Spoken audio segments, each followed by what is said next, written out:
B.Sc engineering physics basic ক্লাসে আপনাকে স্বাগতম। আশা করি ভালো আছেন। আজকে lecture number 6, heading is Gauss law. এই গাউস লজ বা গাউসের সূত্র জানার পূর্বে আমরা জেনেছি ইলেকট্রোস্ট্যাটিক্সের Coulomb's law, electric field intensity, electric flux আমরা দেখেছি প্লেট স্ফিয়ার সারফেসের ক্ষেত্রে। আর আরেকটি আমরা দেখলাম যে প্রিভিয়াস ক্লাসে স্ফেরিক্যাল সারফেস বা এনক্লোজিং সারফেসের ক্ষেত্রে। আজকের এই গাউস ল জানতে হলে আগের ক্লাসগুলো অবশ্যই আপনাদের দেখতে হবে, কারণ আগের ইকুয়েশন এখানে ব্যবহার হবে। যদি আপনারা না দেখে থাকেন আগের ক্লাসগুলো অবশ্যই দেখবেন। আর আমার সারাউন্ডিংয়ে কিছু শব্দ হচ্ছে, এজন্য আমি আন্তরিকভাবে দুঃখিত, কারণ পাশে একটি কনস্ট্রাকশনের কাজ চলছে। ওকে, শুরু করা যাক। গাউস ল জানার পূর্বে আপনাদের আমি একটি ফিগার বা ডায়াগ্রাম দেখানোর চেষ্টা করব। যে ডায়াগ্রামটা লক্ষ্য করুন, আমি আমার নিজের কল্পনা অনুযায়ী একটি চিত্র ধরে নিলাম, ঠিক আছে? এটা একটা চিত্র। আচ্ছা বলেন তো, এটার কি কোনো শেপ আছে? এটা কি বৃত্ত, এটা চতুর্ভুজ, আয়তক্ষেত্র, নাকি সামান্তরিক, নাকি ট্রাপিজিয়াম? কোনো কিছুই না। মানে এটা আমার নিজের খুশি হলো একটা ড্র করে ফেললাম, তাই না? তাহলে এই সারফেসের ক্ষেত্রে এটাও তো একটা তল, তাই না? এই তলের ক্ষেত্রে যদি আমি ফ্লাক্স নির্ণয় করতে যাই, কোনো একটা চার্জের ইলেকট্রিক ফিল্ড নির্ণয় করতে যাই, তাহলে কি করতে পারি? তাহলে আমরা ধরুন এখানে তো অসংখ্য চার্জ আছে। কি আছে? অসংখ্য চার্জ। আমরা আমাদের মতো এখানে একটি চার্জ Q1 ধরলাম, ঠিক আছে? আচ্ছা, এই চার্জ তো একটা পজিটিভ চার্জ বিশিষ্ট, তার তো বিভিন্ন ফিল্ড বাইরে নির্গত হবে, তাই না? হবে কি না? এখানে মনে করেন এটা কি ব্যাপী নির্ভর করবে? এটা তার আউটার সারফেস অনুযায়ী। এখন আমরা প্রিভিয়াস ক্লাসে আউটার সারফেসে মানে একটি এনক্লোজ সারফেসে একটি চার্জ নিয়ে প্রিভিয়াস ক্লাসে আলোচনা করেছি, কিন্তু এখানে অনেকগুলা চার্জকে নিয়ে আলোচনা আমরা করতে যাচ্ছি। মনে করেন এখানে আরেকটি চার্জ আছে Q2, ঠিক আছে? এর ফিল্ড বাইরের কক্ষপথ বা তার ইন্টেন্সিটি সারফেস অনুযায়ী কি হবে? ফিল্ড বিচরণ করবে কি না?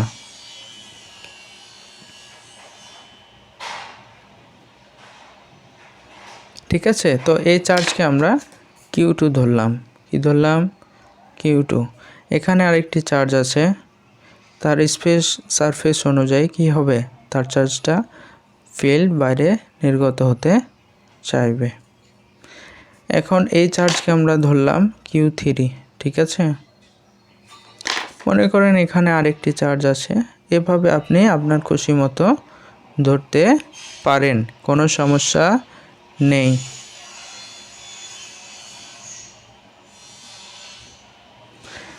আচ্ছা, একে আমরা বলবো আরবিট্রারি শেপ। এই শেপের নাম আমরা জানি না, ঠিক আছে? এখানে আরও অনেক চার্জ আছে যেগুলো সেই চার্জের তীব্রতা বা বৈদ্যুতিক ফিল্ড তার এলাকা বা এরিয়া ব্যাপী কি সীমাবদ্ধ থাকবে, ঠিক আছে? তো আমরা প্রিভিয়াস ক্লাসে জেনে এসেছি যে কোনো একটি চার্জ তার আউটার সারফেস অনুযায়ী যে বৈদ্যুতিক বলরেখাগুলা অবস্থান করবে, সেই অবস্থায় ফ্লাক্সের মান হলো চার্জ বাই এপসিলন নট। এটা আমরা জানি। অর্থাৎ পার time permittivity to charge from the sphere surface is called flux. তো এর স্টেটমেন্টটা আমরা দেখে নিই। খুবই সহজ স্টেটমেন্ট এবং প্রমাণও খুব সহজ, ঠিক আছে? এখানে লক্ষ্য করুন, এর স্টেটমেন্ট হলো the net electric flux, net মানে সমতুল্য, নেট মানে সমতুল্য বা যাকে আপনারা মোটও বলতে পারেন, মোট total. The net electric flux through a closed surface is 1/ε0 times the net charge enclosed by that closed surface. আচ্ছা, লক্ষ্য করুন, দ্য নেট ইলেকট্রিক ফ্লাক্স অর্থাৎ মোট বৈদ্যুতিক বলরেখা বা flux through a close surface, throw সঞ্চালন হবে এ ক্লোজড বদ্ধ তলে, বদ্ধ তল দিয়ে যখন বৈদ্যুতিক বলরেখা সঞ্চালন হবে তার মোট পরিমাণ 1/ε0, অর্থাৎ টাইমস মানে গুণফল, টাইমস মানে গুণফল। আমরা যেমন মাল্টিপ্লাই মানেও গুণফল ব্যবহার করি, টাইমস মানেও গুণফল। 1/ε0 দ্য নেট চার্জ এনক্লোজড, অর্থাৎ সমতুল্য যতগুলা চার্জ থাকবে তার সাথে মাল্টিপ্লাই হবে 1/ε0, এটাই হবে সমতুল্য ইলেকট্রিক ফ্লাক্স। আবারও বলছি, সমতুল্য বা মোট চার্জের 1/ε0 এর গুণফলই হবে সমতুল্য বা মোট ইলেকট্রিক ফ্লাক্স। ওকে, একেই বলা হয়, এটা কি দ্বারা ডিনোট করা হবে? Close surface. কি দ্বারা? ক্লোজড বা বদ্ধ তলে মধ্যে আবদ্ধ চার্জ মানে মোট চার্জের মান 1/ε0 এর গুণফলই হবে। আর এটি বিজ্ঞানী গাউস ব্যাখ্যা দিয়েছেন। আমি যে চিত্রটি এঁকেছিলাম সেই চিত্রটি এখানে দেওয়া আছে। একে আরবিট্রারি শেপ দ্বারা যদি কল্পনা করি, এখানে অনেক চার্জ আছে, তার মধ্যে আমরা 4টি চার্জকে বিবেচনা করে দেখিয়েছি যে Q1, Q2, Q3, Q4, ঠিক আছে। এখানে আরও অসংখ্য চার্জ দিয়ে মূলত এই স্ফিয়ার বা জায়গা বা এই স্ফিয়ার হবে না, এই সারফেসটা কি চার্জ দ্বারা আবদ্ধিত। এখন এর প্রুফ দেখব। জি, এখানে লক্ষ্য করুন, আমরা মূলত এই গাউস ল আপনার স্টেটমেন্ট এবং প্রমাণ খুব সহজভাবেই বুঝতে পারবো, কোনো সমস্যা নাই। এটা যেহেতু ম্যাথমেটিক্যালি অনেকটা বলা যায়, সো এখান থেকে এই চিত্র থেকে আমরা বলতে পারি। মনে করলাম লেট ইন্ট্রোডিউস 4 চার্জেস, এখানে 4টি চার্জ নিয়ে আমরা কল্পনা করছি। এই 4টি চার্জের সমতুল্য ফ্লাক্স যদি আমরা করি তাহলে তো একটা স্টেটমেন্ট দাঁড়াবে, তাই না? তো আমরা আগে প্রমাণ করি, পরে স্টেটমেন্ট অটোমেটিক বুঝতে পারবো ইনশাল্লাহ। ওকে, এখানে দ্য নেট মানে মোট ইলেকট্রিক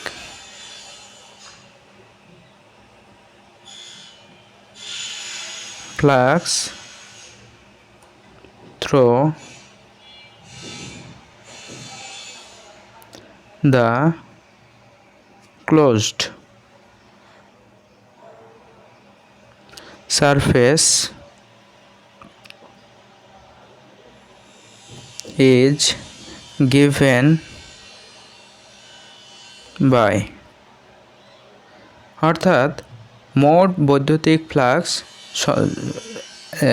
স্থানান্তরিত মোট বৈদ্যুতিক ফ্লাক্স দ্য ক্লোজ সারফেস, যখন একটি বদ্ধ সারফেসের মধ্য দিয়ে পার হচ্ছে তখন আমরা সেখান থেকে পাই ফ্লাক্স নেট মানে মোট বা সমতুল্য ফ্লাক্সের পরিমাণ হয়ে দাঁড়ায়। এখানে যতগুলা ফ্লাক্স থাকবে তার সমষ্টি না, তাহলে প্রথম ফ্লাক্স φ1, দ্বিতীয় ফ্লাক্স φ2, তৃতীয় ফ্লাক্স φ3, এরূপ অসংখ্য ফ্লাক্স আছে, তাই plus dot dot dot flux φn plus flux φn, n সংখ্যক ফ্লাক্স, ঠিক আছে।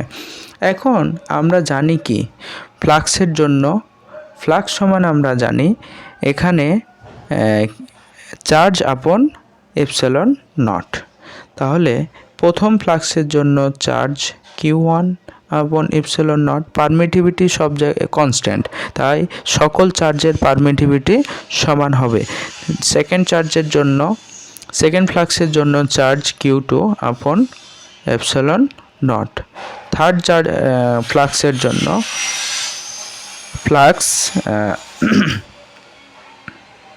Charge Q3 epsilon not plus dot dot dot plus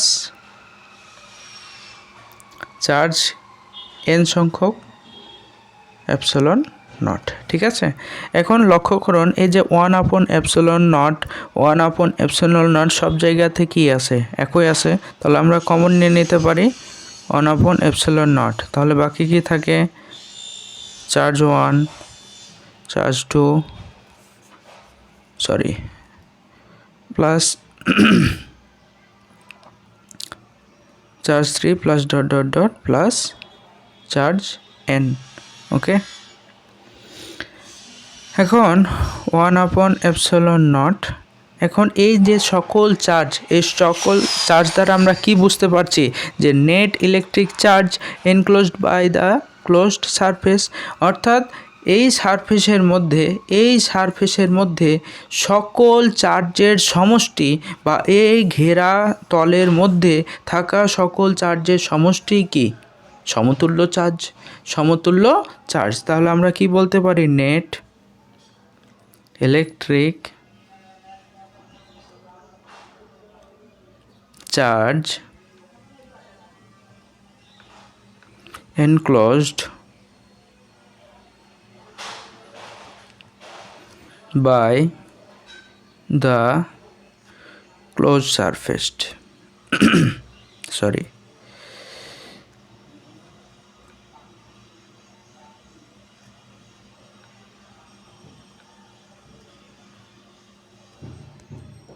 ঠিক আছে, তাহলে সকল charge Q1, Q2, Q3, Q4 আরও যদি থাকে সবগুলা সমষ্টি n সংখ্যক পর্যন্ত, সবগুলা চার্জকে সমষ্টি করলে যদি আমরা নেট চার্জকে ক্যাপিটাল Q দ্বারা ডিনোট করি, তাহলে আমরা পরবর্তী লাইনে কি লিখতে পারি, ফ্লাক্স নেট ফ্লাক্স সমান 1/epsilon নট ছিল।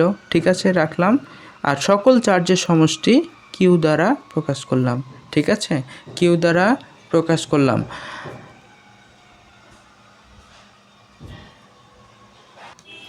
তাহলে সকল চার্জের সমষ্টি ক্যাপিটাল Q হলো। ঠিক আছে, তাহলে আমরা বলতে পারি যে নেট এ অবস্থায় কোনো অজানা যদি আমাদের একটা স্ফিয়ার থাকে বা কোনো সারফেসকে কল্পনা করে নিলাম, ধরে নিলাম আঁকাবাঁকা পথ দিয়ে, বক্ররেখা দিয়ে, তাহলে সে অবস্থায় যদি আমরা ফ্লাক্সের মান নির্ণয় করতে চাই, তাহলে মোট ফ্লাক্সের মান পাবো টোটাল যে ফ্লাক্স সেটাকে এপসিলন নট অর্থাৎ পারমিটিভিটি দ্বারা ভাগ করলে যে মানটা পাওয়া যায় সেটাই হলো মোট ফ্লাক্সের পরিমাণ।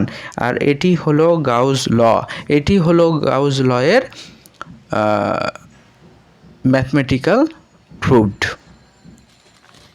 ম্যাথমেটিক্যাল প্রমাণ। তো এখন আমরা স্টেটমেন্টে বলেছিলাম, আচ্ছা এখানে লক্ষ্য করেন তো, এই যে ফ্লাক্সের সাথে 1/epsilon নট কি আকারে আছে, মাল্টিপ্লাই আকারে আছে না। একে মাল্টিপ্লাইকে আমরা বলতে পারি flux Times of 1/epsilon not, অর্থাৎ ফ্লাক্সের সাথে টাইমস যদি আমরা ইউজ করি তাও কিন্তু গুণ প্রকাশ পায়। আমি সহজভাবে যদি বলি এ মাল্টিপ্লাই বি, তাহলে একে কিভাবে প্রনাউন্স করা হয়, এ মাল্টিপ্লাই বি, অর্থাৎ এর সাথে বি গুণ। আমি যদি বলি এ টাইমস অফ বি, তাও কিন্তু এর সাথে বি গুণ আকারে আছে। এটা আমাদের মাথায় রাখতে হবে। একে উচ্চারণ করা যায় এ টাইমস অফ বি, অর্থাৎ এর সাথে বি গুণ আকারে আছে। তাহলে ফ্লাক্সের সাথে 1/epsilon নট কি আকারে আছে, মাল্টিপ্লাই আকারে আছে অথবা টাইমস আকারে আছে। তো বিজ্ঞানী গাউস সেটাই বলতেছেন স্টেটমেন্টে, যে দ্য নেট ইলেকট্রিক ফ্লাক্স সমতুল্য বৈদ্যুতিক ফ্লাক্স যখন কোনো একটি বদ্ধ তলের মধ্য দিয়ে সঞ্চালন হচ্ছে, সেই সঞ্চালনকৃত অবস্থায় 1/epsilon নট টাইমস গুণ হবে কার সাথে, নেট চার্জ, মোট চার্জের সাথে 1/epsilon নটের গুণফলই হবে মোট ইলেকট্রিক ফ্লাক্স। এটাই হলো গাউস ল, এটিই হলো গাউস ল। ঠিক আছে, আপনারা এখন এই লেকচার সেট যেভাবে আমার এখানে আপনাদের জন্য নোট করা আছে সেটাই এখন তুলে নেন। এই যে এখান থেকে শুরু ঠিক আছে, স্ক্রিনশট নিয়ে নেন, এখানে চিত্র দিবেন। এরপরে প্রমাণটা তো আপনাদের দেখালাম, খুবই সহজ একটি প্রমাণ। ঠিক আছে, এই তো। তাহলে ফ্লাক্স নেট দ্বারা সমতুল্য বা মোট বোঝানো হচ্ছে মোট ফ্লাক্সের পরিমাণ জেনারেল ফ্লাক্স থেকে ইপসিলন নট। আচ্ছা, এখানে একটি কথা বলে রাখি, এই স্ফিয়ারে বা এই 8B ট্রেডি স্যাপে আমরা যে সমতুল্য বা মোট ফ্লাক্স বের করলাম সেটা কিন্তু মূল ফ্লাক্স থেকে কম। কারণ কোনো কিছু দ্বারা ভাগ করা মানে কি, তার মান কমে যাওয়া না? তাহলে কিন্তু মূল ফ্লাক্স থেকে নেট ফ্লাক্স কমে যাবে। এই বিষয়টা আমাদের মাথায় রাখতে হবে। সবাই ভালো থাকবেন, সুস্থ থাকবেন। আল্লাহ হাফেজ। আসসালামু আলাইকুম ওয়া রাহমাতুল্লাহ।